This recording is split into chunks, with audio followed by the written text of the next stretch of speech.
Fala galera, muito bom dia, mais uma vez aqui no podcast de Frente com o Gabi. Porra, tiramos onda ontem pra caralho. O consórcio proporcionou algumas coisas pra nós que são surreais. Algumas amizades que a gente carrega pra vida. O Eduardo é uma das pessoas que acreditou no meu projeto lá de mentoria lá atrás. A gente teve o prazer de nos conhecer pessoalmente, porque parecia que a gente já abriu de altas vidas. Meu irmão, seja bem-vindo. Se apresenta pro pessoal aí. Tem hora que tá quente pra caraca e depois de noite um frio, um negócio meio louco aqui, só garoa, né? Até que nunca faz sol, só chuva. Doideira, né? Doideira aqui, tô adaptando um pouquinho, vamos embora. Meu nome é Eduardo, eu já trabalho com consórcio, sei lá, quase 10 anos. Comecei a minha carreira de uma maneira bem maluca, né? Eu acho que a maioria dos vendedores de consórcio começam a carreira acaba achando, né, o consórcio. E o consórcio, eu costumo brincar que eu não estava procurando consórcio, mas o consórcio ele me encontrou. E hoje na minha vida, praticamente tudo que eu tenho veio através do consórcio. Tanto questões de amizade, as melhores amizades que eu tive, adquiri dentro desse segmento. Todas as coisas que eu conquistei com esse segmento. Já saí do segmento, voltei de novo. O que eu posso falar absolutamente, tranquilamente, é que o consórcio pode proporcionar coisas incríveis para nós, né? Tanto que a gente vive aí uma vida acima da média, né? Próspero e abundante. Você é de onde, Eduardão? Sou de Franca, São Paulo, terra do calçado. Muita gente já deve ter escutado falar, né? Só que lá também é a terra do consórcio, né? Não como a capital aqui, mas tem bastante administrador de consórcio lá. É mesmo? Como que é, Franca? Como que é a cidade lá? Habitantes, economia? Cara, a questão de economia lá é calçado e a parte de agro, né? Porque é forte, porque lá é uma cidade, a gente costuma falar que é o interiorzão de como se fosse Minas, né? Mais Minas do que São Paulo, porque ali em volta ali de Franca ele tem muita cidade mineiras lá. E por ser mais interiorzão, então tem muita fazenda, ranchaiada lá fora lá, e é muito forte em café. Pouca gente sabe disso, mas Franca também, o segundo foco lá de Franca da economia é o café. E durante a pandemia teve toda essa loucura e tal, o café por um tempo ficou como sendo uma maior alavancagem lá de economia da cidade. Passou o calçado. Passou o calçado. Hoje lá também é um polo muito grande assim na questão de e-commerce, né?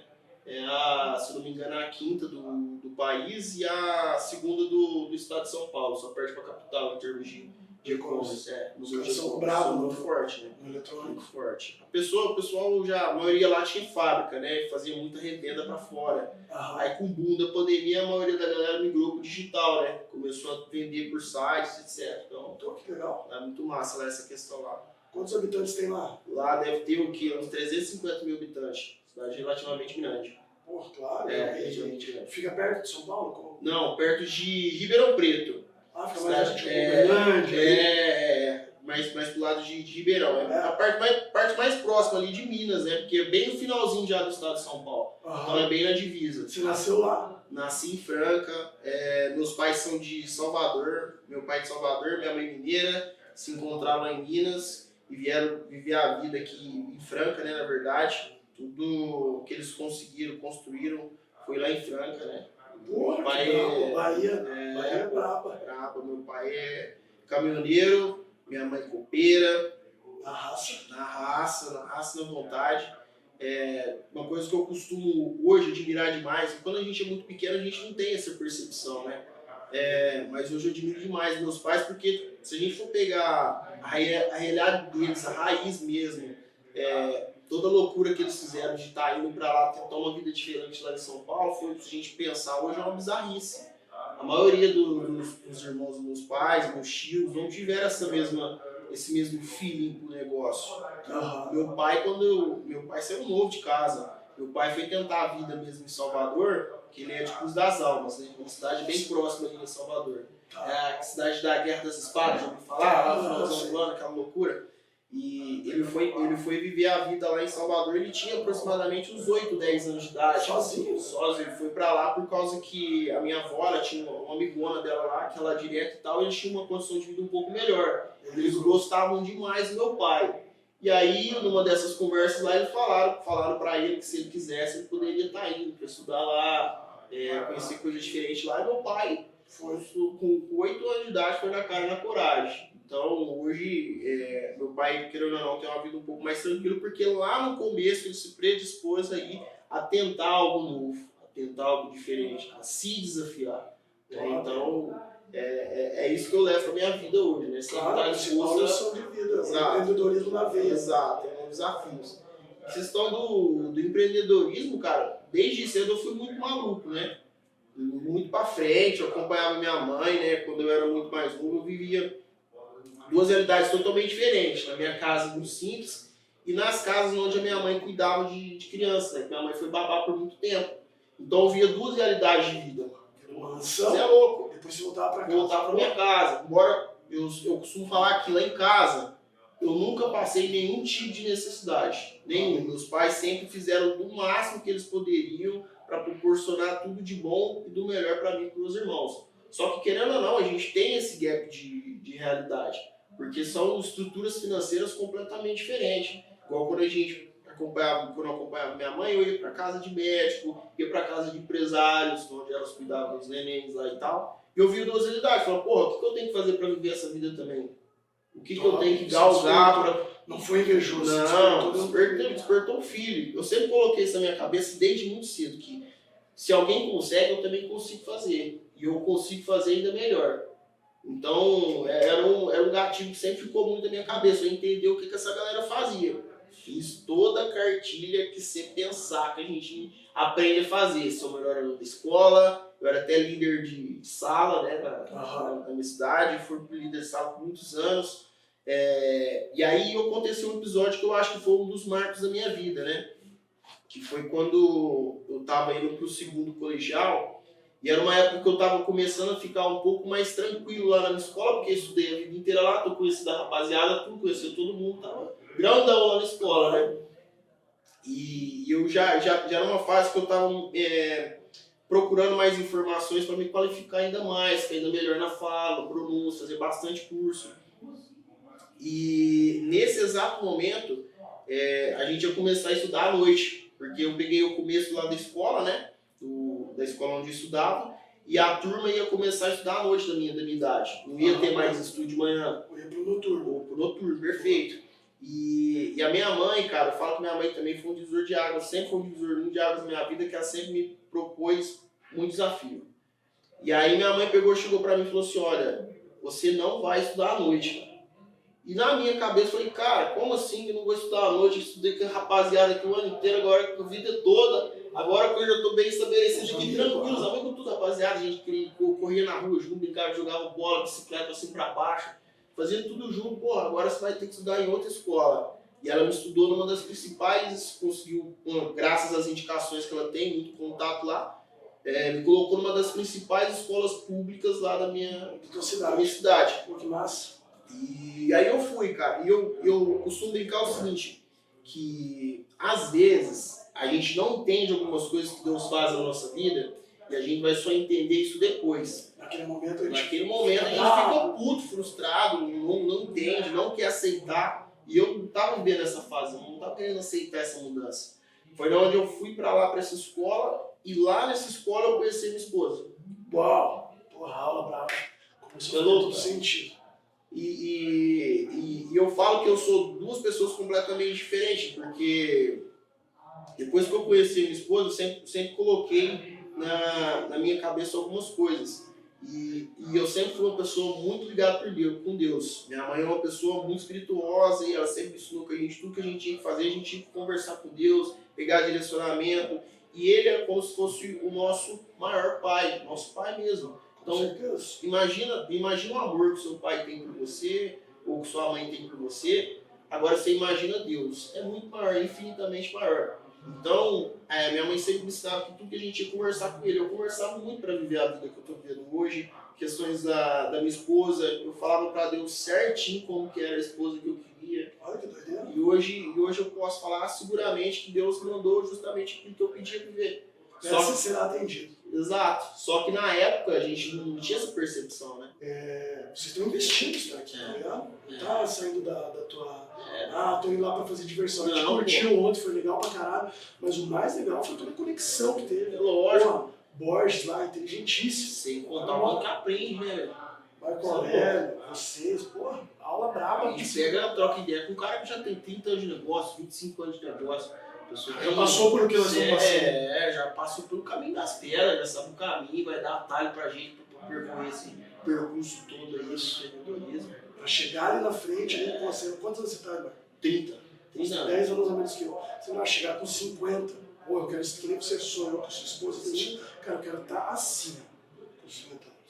E aí você tem que fazer toda essa corrida, toda essa maratona até chegar lá. Não vai, né? Não vai.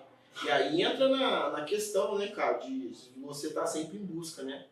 Você tem que fazer suas orações e etc, mas você tem que estar pronto porque Deus vai te proporcionar e ao mesmo tempo estar sempre em busca de algo, cara. Você não pode estar parado. O desafio que ele vai propor na tua vida, você tem que estar pronto para enfrentar aquilo. Pronto para enfrentar. Eu falo muito isso com o meu irmão. Desde quando ele virou sócio meu lá no escritório, e ele me acompanha todo dia. Ele é meio bocozão, né? Não é fera. Se não fosse ele, eu tava simplesmente perdido no escritório. É mesmo? Falando nesse sentido do Vini, como que é o seu negócio hoje? Dentro do como é você e ele? Cara, hoje o nosso negócio a gente tem alguns revendedores externos. A gente tem uma lista muito boa de corretores que são nossos parceiros de negócio. Top. Onde esses corretores eles fazem um trabalho como se fosse de pré-venda para nós. Então o cliente ele já chega até nós basicamente já um pouco filtrado, comprado para a hora que a gente fazer o atendimento. A gente tem 2 frentes de atendimento no escritório, uma para cliente imediatista e cliente imediatista a gente vende consórcio contemplado. A gente tem um dos principais e melhores fornecedores de consórcio contemplado do país, inclusive são nossos parceiros lá no grupo, né? As meninas lá são Santa Viajando. Porra, brava pra caralho.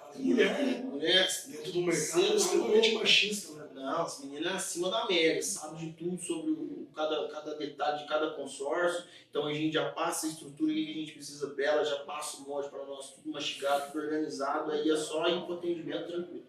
E tem a parte do segmento que a gente aprendeu muito, questão da mentoria, que antes do segmento existe uma evolução. Quando eu comecei o consórcio há praticamente 10 anos atrás, eu costumo falar que tudo era mato. Cara, ninguém entendia o consórcio, ninguém conhecia. A maioria dos vendedores vendia, mas não sabia nem que porra que estava vendendo, o que estava acontecendo. E hoje eu percebo que o consórcio existe hoje uma desmistificação muito maior, porra. Pede pra eles ficar quietos ali, por favor. Pode falar, velho. Existe uma desmistificação muito boa. Hoje você vê consórcio em tudo quanto é lugar. Consórcio aparece em tudo quanto é outdoor. Qualquer lugar que você vai, tem alguém falando de consórcio, já comprou, já utilizou, já deu certo. Antigamente o você... mercado tá muito mais pronto. Muito mais pronto, cara. Você está surfando o melhor momento do nosso segmento agora. Tropeça em cliente, pô. Entendeu? Antigamente, para vender consórcio, você tinha que ensinar o conceito de consórcio primeiro para a pessoa, para ela entender como que funcionava e por que ela tinha que economizar dinheiro, não ser imediatista e partir de financiamento. Tinha que ensinar ela do beabá. Do beabá, cara, que é o básico, economicamente falando. É o básico. Se você gastar mais dinheiro, porra, sua vida vai demorar a engrenar, você vai estar gastando dinheiro, você está rasgando dinheiro. Mesmo bem que você poderia comprar mais barato. Você tinha que ensinar isso para a pessoa primeiro, para depois que ela entendeu isso, ela trocar um produto por outro. Hoje não. Hoje o cliente ele já sabe essa importância de economizar. Ele já procura algo para não pagar mais caro. É um cliente que já entende como que funciona o mercado. A partir daí você vai mostrar como você e a sua empresa trabalham e da forma como você e a sua empresa trabalham, como a sua empresa está disposta a atender a necessidade dele. E aí que faz tudo sentido. E aí faz tudo sentido. Então é nesse segmento. Aí entra aquilo que a gente aprendeu muito lá na nossa questão de mentoria, que é a parte do investimento. Então quando eu comecei há muitos anos atrás, era só cartinha de auto, cara. Cartinha de automóvel, e o próprio vendedor tinha aquela ânsia de vender o imediatismo para o cliente, que é outra coisa errada. Só na comissão. Exato, cara, outra coisa muito errada. Mas desde quando eu comecei, eu entendi algumas coisas. Você também é da velha guarda, você deve lembrar, aquela época do PAPzão brabo, tinha que fazer muito PAP e captação era ligação. A gente, você tá louco, a gente quando começou, pegava a lista de malho, né? Para quem não sabe, lista de malho é a lista ali de clientes que você tem que ligar ali ao longo do dia, e eles falavam malho na minha época, porque de tanto pegar o telefone e botar, né, na orelha, uma ligação. E era insano porque a galera fazia muito o seguinte, ia na rua, naquela rua lá panfletar, entregar panfleto lá nas caixinhas de correio, e ligava para aqueles clientes, pro cliente prospecto daquela rua que ele ia. Pegava o guia 100, ia lá naquela rua que panfletou, ligava. Só que o que eu percebi, cara, mesmo naquela época, muitos anos atrás, que ainda as pessoas atendiam o telefone fixo, quando atendia, você não falava com quem tinha que falar. Ou seja, quem que era o responsável ali das partes de finanças da casa. Então você perdia um certo tempo. E outra coisa, além de tentar falar com o cliente que não está pronto para aquela compra, você vai ter que cavar demais ali para vender. E foi na época que começou os booms dos grupos de Facebook, tu lembra? Feiras do rolo e tal. Marketplace. Exato. Aí o que eu percebi, cara? Eu percebi que se eu utilizasse uma estratégia para já captar o cliente que já estava procurando algum meio de comprar algum produto por lá, por aquela plataforma, eu ia passar um pouco na frente. Então o que eu fiz? Eu criei uma técnica lá onde eu fazia com que essas pessoas passassem o contato para a gente colocar essas pessoas em um grupo de venda de um produto específico. Então, se a pessoa queria comprar um carro, o cara bem mais mexendo. quem quer comprar carro e quem quer vender carro. Vamos botar essa galera tudo no mesmo grupo. E eu fazia isso e pum, deixava o grupo rolando, só que eu vendia para todas essas pessoas do grupo. Eu ligava para todas essas pessoas. Então ficava muito mais fácil a venda, porque a pessoa já está em busca de algo. Tá preparada. Já está preparada para a compra. Então foi aí que, em questão de um mês trabalhando com consórcio, 1 para 2 meses, eu fiquei entre os 3 maiores vendedores lá da administradora que eu trabalhava. Então, por causa dessa estratégia. Eu sempre Só de pensar um pouquinho diferente. E eu sempre fui muito preguiçoso, cara. Eu posso falar abertamente que eu sou uma das pessoas mais preguiçosas do mundo. Por que eu falo isso? Porque eu sempre vou achar uma forma de fazer algo mais fácil, uma coisa que é mais difícil para eu não perder tempo. É o objetivo, tá certo? Então, eu sempre fui assim, até hoje lá no escritório, tem hora que eu perco horas e horas resolvendo alguma coisa para depois eu não perder mais tempo com aquilo mais de uma forma tão demorada. Então, é algumas coisas que eu comecei a implantar. E aí foi indo, cara, questão de trabalho. Fiquei um tempo dentro do Banco do Brasil. Na época que eu fui pro Banco do Brasil, eu fui para ganhar bem menos do que eu ganhava antes só como vendedor lá na outra administradora de consórcio que eu trabalhava. Só que eu entendi o seguinte, cara, eu tenho que começar a atender um outro tipo de público. Eu tenho que começar a conversar com outro tipo de cliente. Eu tenho que ir em busca de algo a mais. Foi aí onde ficou diferente, pô. Você vai ficar vendendo carro mais da vida. Exatamente. Lá a gente aprendeu a trabalhar com cliente de ticket médio mais alto. Fiquei lá praticamente 5 anos. Esse cara quer um atendimento mais exclusivo, algo que Vai ser seja mais personalizado para ele. Perfeito. E aí a gente fazia o quê? Lá no banco, fazia atendimento junto com o gerente, tinha demanda, a gente atendia, fazia alguns fechamentos, prospecções novas. E eu comecei a crescer lá e comecei a viajar para fora. Ter que atender fora de Franca, atendendo bastante ali o estado DDD 16, DDD 17. E aí coincidiu de eu casar em outubro de 2020, dentro da pandemia. Você casou na pandemia. Na pandemia, outra loucura, outra bizarrice, cara. Eu e minha esposa, a gente tem um negócio muito grande que quando a gente coloca uma coisa na cabeça, nós dois focamos para aquilo.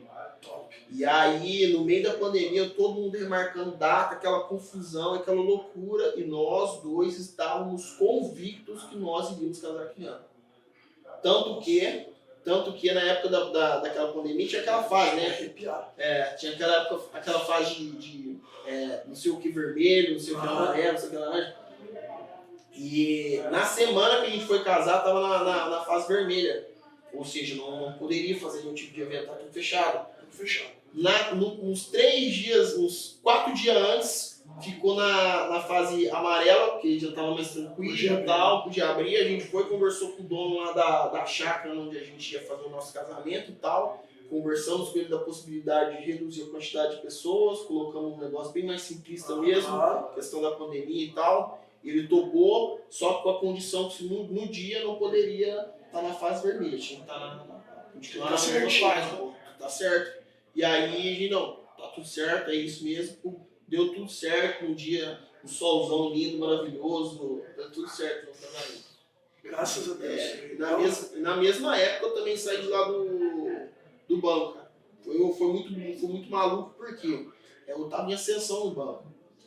Tava crescendo lá. Eu entrei lá para tocar só a parte de consórcio, já tava tocando parte de crédito também, de empréstimo. Que era a parte de empréstimo também, aposentado, pensionista. Então eu contratava e demitia funcionário na região para colocar como parceiro de agência. Então a gente já tava com uma média lá de uns 20 funcionários, dependia de mim. Então. Top. Então, pô, eles estão num espaço curto, né? Muito pouco tempo, 5 anos só. Claro. E quando eu saí de lá para montar o meu escritório, foi muito louco também, porque foi dentro da pandemia. No meio da pandemia. No meio da pandemia, Que cara. tem nego que senta aqui que fala, cara, No meio da o pandemia. momento que eu mais cresci, o momento que eu mais me desenvolvi Foi.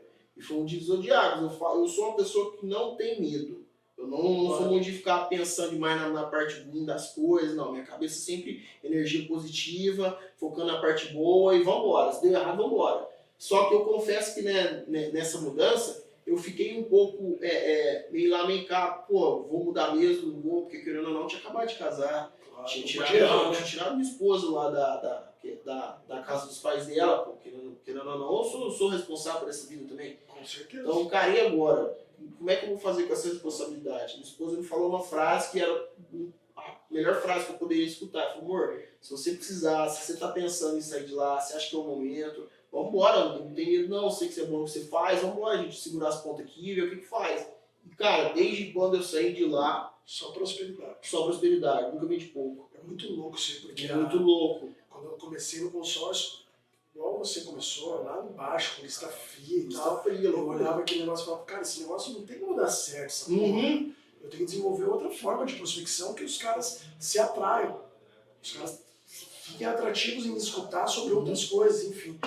E, porra, é uma época de muito vacas magras na minha vida, sabe? Eu tinha saído de um banco, tinha comprado um imóvel, tinha roubado a casa que nós tínhamos ido morar. Foi muito foda. E, porra, eu não tinha grana, assim, era uma época, porra, de uma escassez sinistra. E, pô, eu pedia, tipo, eu lembro até hoje, tipo, 20 reais, assim, eu pedia emprestado pra minha esposa. Assim. Minha esposa era CLT de uma empresa, eu falava, e a gente eu me sentia envergonhado de ter que pedir aquele dinheiro, mas não tinha pra onde correr, era aquilo ali, eu tinha que contar com ela e ela contar comigo. E uma vez eu falei, pô, amor, sei lá, não sei se esse negócio é pra mim, se vai dar certo e tal. E daí ela falou, eu tenho vergonha de te pedir dinheiro, cara, de pegar vintão emprestado pra te pagar no dia 30. Não tá gasola. Daí ela pegou e falou, é louco, porque existem mulheres e existem mulheres, né? E ela olhou dentro do meu olho e falou, você tá maluco, nós estamos juntos, pô. Tipo isso que ela falou pra você, ela falou pra você, ela falou pra mim. E aquilo ali que nos é louco. Aí você vai com mais apetite, né, no outro dia, né? Vender as cotinhas. Você pede mais 20, você pede 40 pra andar mais no carro, fazer mais visita. Mas era louco. E depois que, pô, daí você vai, faz muito porta a porta e tal, e você se questiona, será que é aquilo, será que é aquilo? E em algum momento, abre o sol, cara. Não sei se é Deus, ele coloca ali e ele faz, cara, agora é contigo, meu irmão. Agora você está pronto. Você tem que passar por aquele processo de arrebentação. Não vai vir de graça. Ainda mais pra quem não começou do zero, começou do menos. Assim, você, eu eu costumo falar que não tem costa larga, não tem herdeiro de nada. Minha família não é uma família empreendedora. Então eu fui uma das primeiras pessoas dos bravos da minha família. Eu lembro que eu fiz direito por 4 anos, porque lembra quando eu falei que seguia a cartilha, todo mundo seguia? Estudei pra escola, tive boas notas, bom ano na escola, vamos fazer o que de faculdade? Eu sempre fui uma pessoa que, por mais que eu fosse fazer algo, sempre gostava de fazer alguma coisa que ia me dar mérito, certo? Claro. Então, quando eu fui pesquisar sobre o que fazer de faculdade e tal, eu optei por fazer aqueles testes lá, vocacional, sabe? De aptidão, né? Aptidão, massa. Por incrível que pareça, deu 3 coisas. Deu alguma coisa relacionada com vendas, eu não lembro certinho o que era. Deu anestesista, de médico, né, medicina, e deu direito. Eu pensei, porra, na minha realidade hoje, cara, a medicina não é muito fora da minha realidade, porque eu também fui uma pessoa muito centrada, eu entendi a realidade. Porra, agora não adianta, porra, na minha realidade, a medicina tá muito fora. Falei, cara, então, direito, tá, mas direito vai me entender por quê? Porque, querendo ou não, vai ser eu e eu depois. Minhas condições, papapá, beleza. Então eu faço acontecer. E aí entrei em Direito nas melhores faculdades lá da minha cidade, chama FDF, alguém já deve ter escutado já falar já. FDF. O famoso Brejo. É uma das principais faculdades do país, Brejão. Faculdade? FDF, Faculdade de Leite Franca. O lindo lá é Brejão, porque é na parte de baixo lá de cidade. E aí antes alagava muito lá e tal, então não dava muito sapo, eles falavam que era a parte do Brejo. Então pegou tanto o símbolo da galera lá da facu é um sapo. É um sapo. O cara, agora ele ganha mais que o juiz. A gente vende bem. Graças a Deus. E você é corintiano desde quando? Não, que corintiano.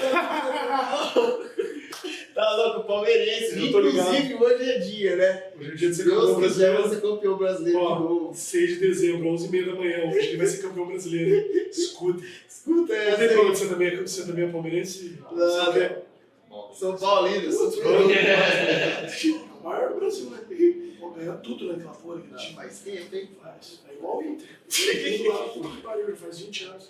Foda, né? Pelo menos aqui ganha um jogo ou outro, não. Ganhei. Então tá bom demais. E é capaz do Inter ainda ganhar do Botafogo ainda. Levou o campeonato nas costas. Né? Você curte futebol? Os caras gostam demais. Vai no jogo lá, é longe? Não, é um pouco longe. Quando tem, a gente pega uns busão da vida e vai lá em Sampa, né? Pra assistir lá em Sampa. Tem a galera, os amigos meus muito fanáticos, a gente sempre vai. Pô, que legal. Massa também. A galera tudo da faculdade lá, que a gente fez amizade lá. Você treina? Treino. Treino todo dia? Treino todo dia. Uma das coisas que mudou minha vida, eu não gostava, cara. Odiava treinar. Embora a minha infância inteira, minha mãe sempre me colocou esporte. Eu acredito que o esporte também tem uma significação muito grande na minha vida. Porque o esporte ele te ensina a ter disciplina, né? Foco, né?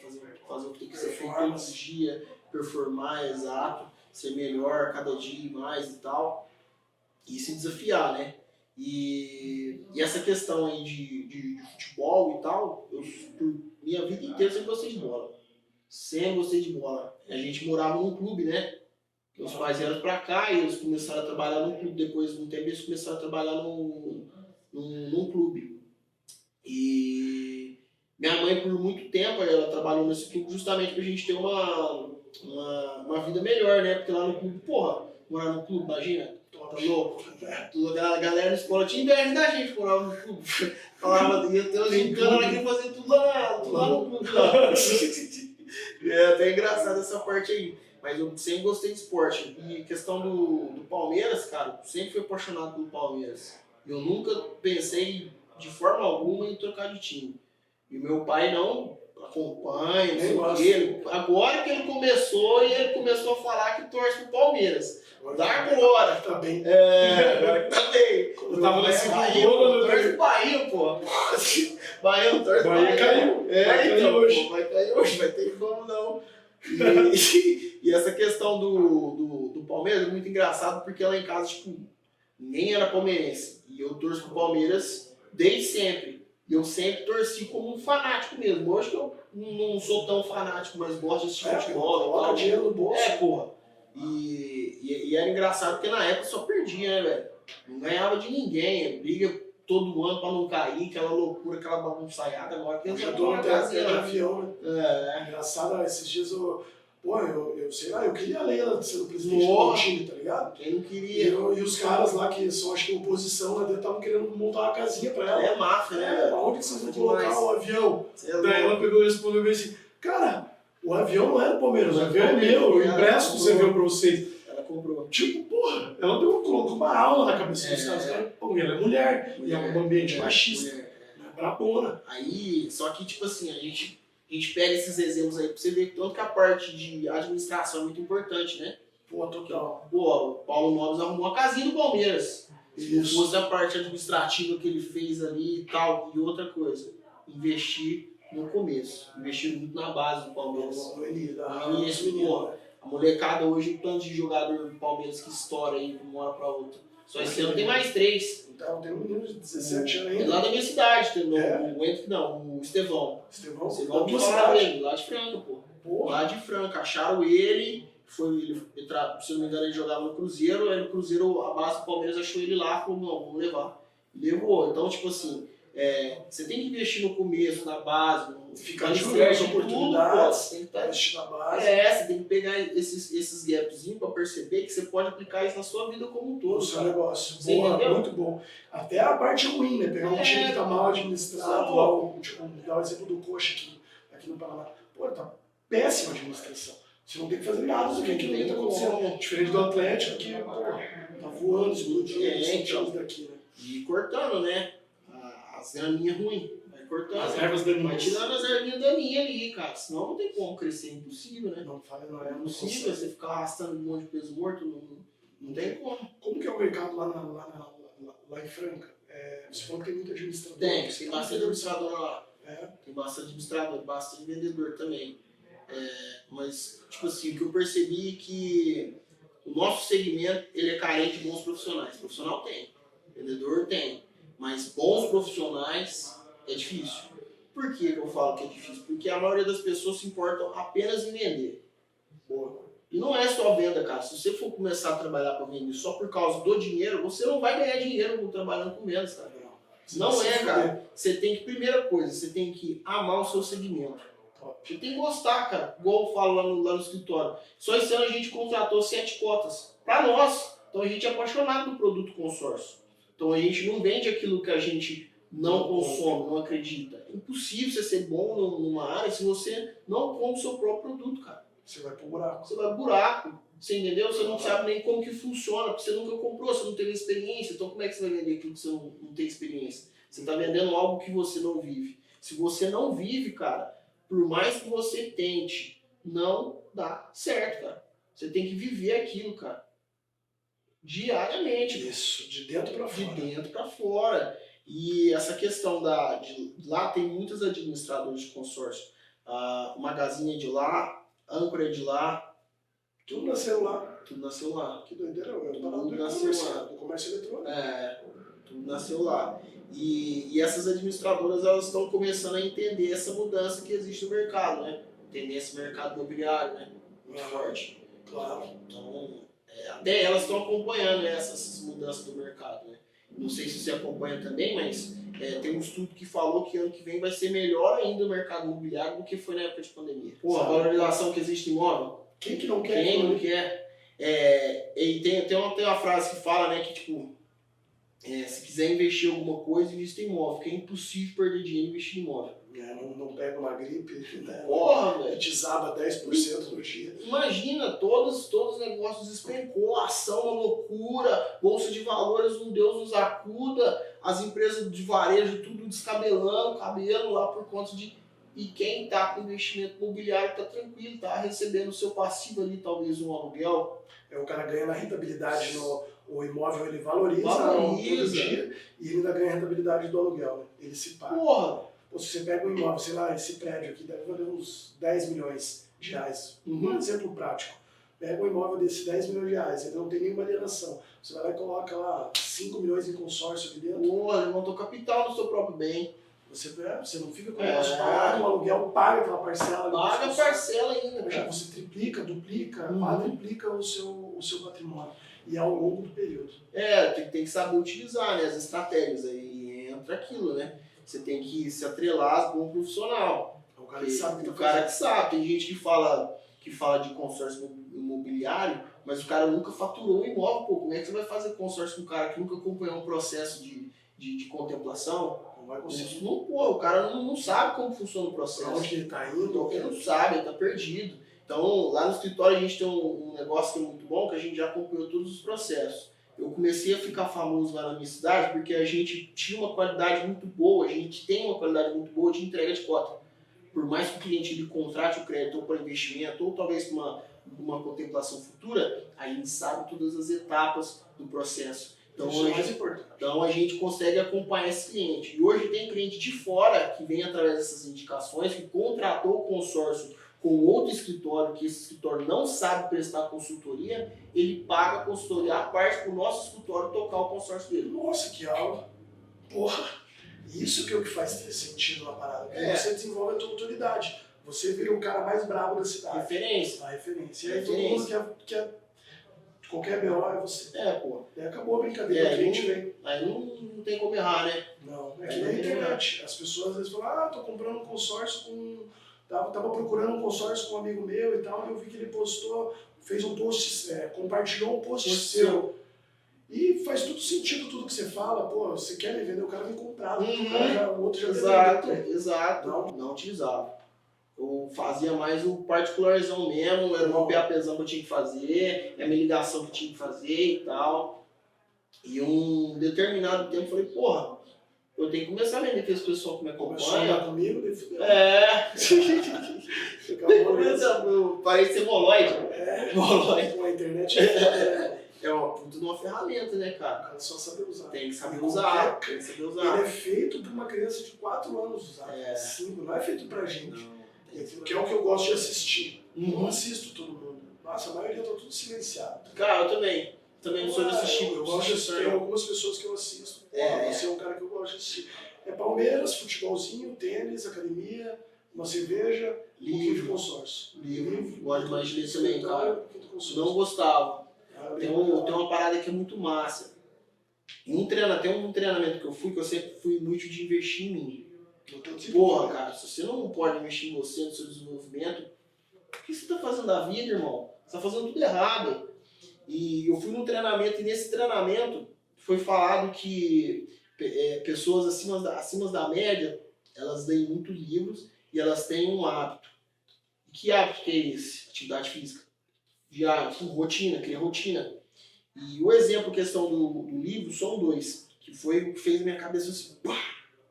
O cara pegou e falou assim o seguinte, falou assim, as mansões de bilionários, pessoas que têm muito sucesso, elas têm uma rotina muito bem estabelecida, ela sabe muito bem o que vai fazer daqui na semana que vem, ela tem uma agenda, ela sabe o que ela vai fazer daqui 2 horas, 4 horas, 5 horas, ela sabe o relatório diário dela. E outra coisa, são pessoas que estão sempre colocando a cabeça para funcionar, são pessoas que lêem muito. E aí ele deu um exemplo de questão das mansões bilionárias lá dos Estados Unidos. Você sabe o que elas têm em comum? Não. Que faz ela valer $1 bilhão? Biblioteca, cara. Olha que bizarro, irmão. Olha que bizarro. Não é a quadra de tênis, não é a puta da piscina que tem na frente, ou a jacuzzi, é a biblioteca. Então, a gente pega e faz uma análise para nossa vida. Quantos livros, cara, vocês leram nos últimos anos? Porra, velho, o livro faz todo sentido você ler. Por quê? Uma pessoa que escreve um livro, para ela criar aquela autoridade daquele assunto, ela tem que viver no mínimo aí 25 anos da vida dela dedicada àquele tema, àquele assunto que ela escreveu. A gente, quando vai ler um livro, se você ler um livro muito mal, você vai demorar aí praticamente 1 ano para ler esse livro. Sei lá, vai ler um parágrafo por dia, você vai demorar 1 ano para ler esse livro. Agora imagina só, em 1 ano, você adquire conhecimento de uma pessoa que viveu aquilo 25 anos, cara. Essa é a mágica do livro, velho. É o melhor desenvolvimento. É o melhor desenvolvimento que tem. Que eu gravei primeiro ali, o Michael, ele escreveu 8 livros. Olha aí, cara. A biografia dele mais 7. Então eu falei, pô, como que é essa história da vida? Peguei aquilo ali, pô, isso aqui encaixa aqui, isso aqui encaixa aqui. Cara, é animal. Exatamente, velho. E é uma parada que ela vai deixando, por conta da internet, vai deixando a gente com preguiça. Né? Muito. Hoje em dia a gente tá na época da informação, né? Então a gente vem tudo muito mastigado, né? Tudo muito mastigado, tudo informação de qualquer forma, né? Mas um hábito que eu senti desde pequeno, eu sempre fui atrás da informação, nunca esperei a informação chegar até mim. Isso é meu. Você tem que ir lá é meu. Sempre fui muito esse atrás. É o problema do vendedor. O vendedor ele acha que o cliente tem que vir atrás. Não, tem errado, você tem que ir atrás. Tem que ir atrás, pô. Se você ficar esperando sentado na bunda da cadeira do seu escritório, não vai vender. Não vai vender, cara. Não vai vender. Se tem vendedor bom, tá na rua. Vendedor bom tá na rua. Tá na rua. Tem que sair do ar-condicionado do café. Meu irmão, foi um prazer. Que isso, cara.